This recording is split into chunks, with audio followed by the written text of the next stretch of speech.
Boa tarde, quarto ano. A nossa primeira aula hoje será de português. Só revisando o que nós estudamos já, pronomes possessivos, na página 9. Essas correções estão todas lá no portal do aluno em fórum, no GR8. Aqui era para vocês completar com os pronomes possessivos. Então, como eu falei, já tá tudo lá, né? As correções. Então, é só vocês conferirem. E eu expliquei passo a passo o que era necessário fazer para realizar essa atividade aqui. Então, não tem dificuldade. Fizemos também pontuação, vírgula, em termos explicativos. Aqui fala que a vírgula tem várias funções. Uma delas é separar palavras explicativas que esclarecem um termo de oração anterior. Veja um exemplo. Nos palácios, grandes castiçais cheios de vela faziam o trabalho das lâmpadas de hoje. A expressão cheios de vela explica como estavam os grandes castiçais, que está o quê? Entre vírgulas. Aí você iria fazer a mesma coisa, né? Com certeza fez. Quem não fez irá fazer, por favor. Assinalando a frase em que a vírgula está separando o termo explicativo da palavra anterior. Também sumiram o fogão a lenha, o forno a brasa, as lavadeiras nos chafariz, o banho frio. Aqui a vírgula não está separando o termo explicativo. Londres só acendia todos os postes 2 vezes por ano. No aniversário da Rainha Vitória, que é no dia 24 de maio, e no aniversário do Príncipe de Gales, que é 9 de dezembro. Então, aqui, 24 de maio e 9 de novembro, eles explicam o dia do aniversário da rainha e do príncipe de Gales. Aqui sim é a alternativa correta, que a vírgula está em termo explicativo. Número 2. Identifique o termo explicativo da palavra ou expressão em destaque e reescreva as frases colocando as vírgulas necessárias. Já as velas difíceis de conseguir deviam ser usadas com economia. As velas aqui, elas estão em negrito. O que elas deveriam ser? Usadas com economia. Então, vai ficar assim, ó. Já as velas difíceis de conseguir entre vírgula deveriam ser usadas com economia.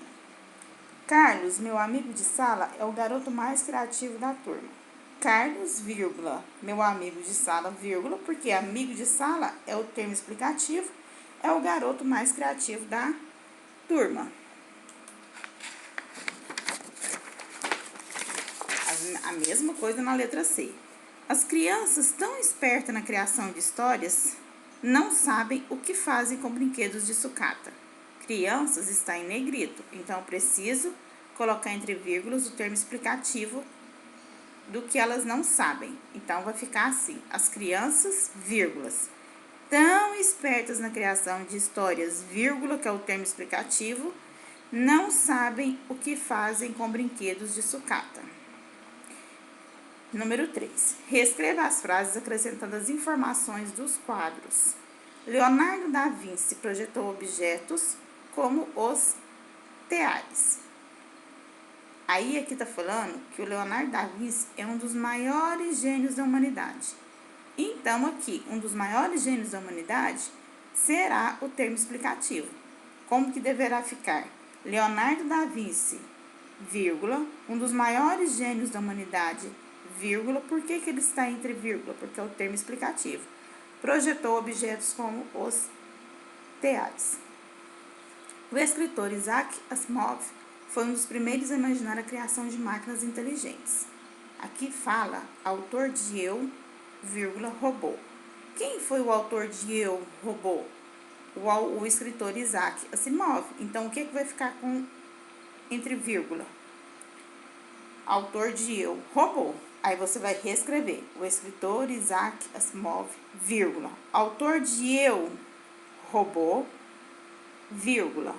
Foi um dos primeiros a imaginar a criação de máquinas inteligentes. Letra C. Além de 14 bis, Santos Dumont criou o relógio de pulso. aqui está falando quem foi o Santos Dumont, que é um inventor brasileiro.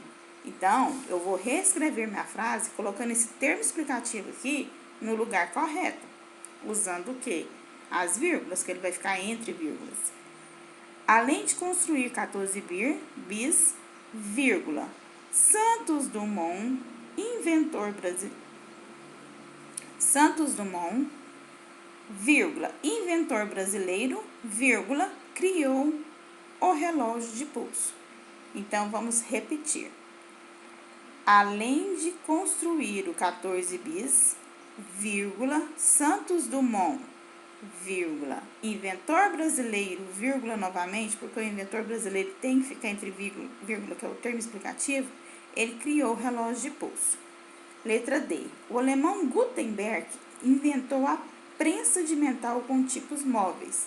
Aqui, para explicar o que é a prensa de metal, ele considerou para explicar quem foi o alemão Gutenberg, ele colocou o termo explicativo considerado o pai da imprensa. Então, vai ficar o seguinte, o alemão Gutenberg, quem que ele foi? Considerado o pai da imprensa, que é o termo explicativo, ele vai ficar entre vírgulas, o alemão Gutenberg, vírgula, considerado o pai da imprensa, vírgula,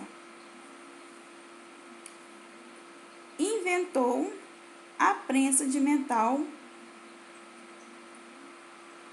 com tipos móveis. Então, tudo que for termo explicativo terá que ficar entre as vírgulas. Aí aqui tem hoje texto puxa texto. Texto de divulgação científica, a curiosidade. Livro, página 15, no livro de vocês, tá? Texto de divulgação científica, 2 pontos, a curiosidade. O texto a seguir foi publicado em uma seção chamada Você Sabia? O nome dessa seção cria a expectativa de que o texto vai. Então, o nome da seção, Você Sabia? É uma pergunta, você sabia? Ele vai criar a expectativa de que o texto vai ser o quê? De que o texto vai fazer o quê? Apresentar informações e curiosidades sobre determinado assunto, ele vai ensinar a produzir algo ou ele vai narrar histórias engraçadas. O que vocês acham, imaginam que seja um texto de divulgação científica? Aqui é importante que vocês percebam que o nome dessa seção indica que o texto ele será expositivo e apresentará o quê? Informações e curiosidades sobre determinado assunto. Então, texto de divulgação científica, a curiosidade. Então, toda vez que vocês veem esse título, vocês devem saber que vai apresentar informações e curiosidades sobre um determinado assunto. Aí tem um texto abaixo. Você sabia de onde vem a energia elétrica? E aqui vocês vão ler. Lê uma vez, não entendeu, vai ler 2. Fazendo a pontuação correta. Leiam em voz alta para vocês treinarem a leitura. O texto ele vai continuar na página seguinte, que é a página 16. Eu vou pedir uma coisa para vocês. Para vocês melhorarem a leitura, não leiam em voz baixa. Leiam em voz alta, como se você estivesse lendo em sala de aula, para todos os alunos ouvirem. Mas como você está em família, você na sua casa, você vai ler para sua família. E aí você vai desenvolver a leitura, tá? E aqui, depois de ler, vocês vão responder de acordo com o texto essas perguntas abaixo. Então, isso aqui é uma interpretação textual, é uma sequência de atividades que vai ser iniciado hoje, da página 15 até a página 17. Por favor, gente, não faça de qualquer jeito. Leiam. E se não entender, lê 1, lê 2, lê 3, quantas vezes forem necessárias, tá? Então, a atividade português, página 15, a página 17. Lembrando que eu vou deixar disponível as correções da página da atividade anterior, da página 13 e da página 14. Boa aula para vocês!